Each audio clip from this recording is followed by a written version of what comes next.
செங்கல்பட்டு மாவட்டம் மறைமலை நகர் அருகே சாலையோரம் நின்றிருந்த இருசக்கர வாகனம் மீது அரசு பேருந்து மோதிய விபத்தில் ஒருவருக்கு 2 கால்களும் துண்டான நிலையில் பேருந்தை முற்றுகையிட்டு பொதுமக்கள் வாக்குவாதத்தில் ஈடுபட்டதால் பரபரப்பு ஏற்பட்டது.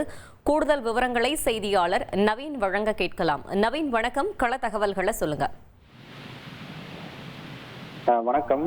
செங்கல்பட்டு மாவட்டம் மறைமலை நகர் அடுத்த சிங்கப்பெருமாள் கோவில் பகுதியை சேர்ந்தவர் கண்ணன். இவருக்கு 40 வயதாகிறது. இவர் மறைமலை நகர் பகுதியில் இருக்கக்கூடிய தனியார் நிறுவனத்துல வேன் ஓட்டுநராக பணிபுரிந்து வருகிறார். இந்த நிலையில இன்று மதியம் வழக்கம் போல அவர் பணிக்கு செல்வதற்காக சிங்கப்பெருமாள் கோவில் பகுதியிலிருந்து மறைமலை நோக்கி தன்னுடைய இருசக்கர வாகனத்துல சென்று கொண்டிருந்தார். அப்போது மல்ரோசாபுரம் சிக்னல் அருகே அவருடைய இருசக்கர வாகனத்தை சாலை ஓரமாக நிறுத்திவிட்டு ஓரமாக நின்று கொண்டிருந்தார். அப்போது செங்கல்பட்டிலிருந்து தாம்பரம் நோக்கி சென்ற தடம் எண் 500 என்கிற அரசு பேருந்து அதிவேகமாக சென்று இந்த இருசக்கர வாகனம் மீது மோதி விபத்துக்குள்ளானது. இந்த விபத்துல அந்த இருசக்கர வாகனம் அருகே நின்றிருந்த கண்ணனுக்கு 2 கால்களும் துண்டான நிலையில தற்போது செங்கல்பட்டு அரசு மருத்துவமனையில அவருக்கு தீவிர சிகிச்சையானது அளிக்கப்பட்டு வருகிறது.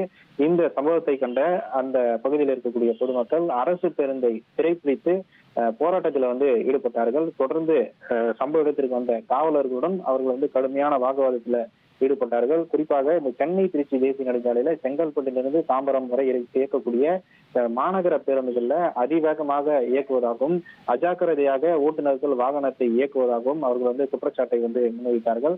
தொடர்ந்து போலீசார் பேச்சுவார்த்தைக்கு பின்பு அரை மணி நேரத்திற்கு பின்பு இந்த போராட்டமானது கைவிடப்பட்டது. தொடர்ந்து அரசு பேருந்து பறிமுதல் செய்யப்பட்டு தாம்பரம் போக்குவரத்து புலனாய்வு பிரிவு காவல் அலுவலகத்திற்கு எடுத்துச் செல்லப்பட்டது.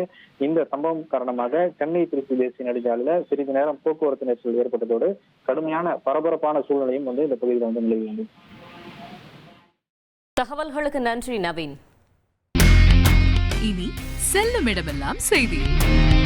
தந்தை டிவியின் வாட்ஸ்அப் சேனலை ஃபாலோ பண்ணினா செல்லருக்கும் இடமெல்லாம் செய்தி. இதோ QR கோட் இப்பவே ஸ்கேன் பண்ணுங்க, ஃபாலோ பண்ணுங்க.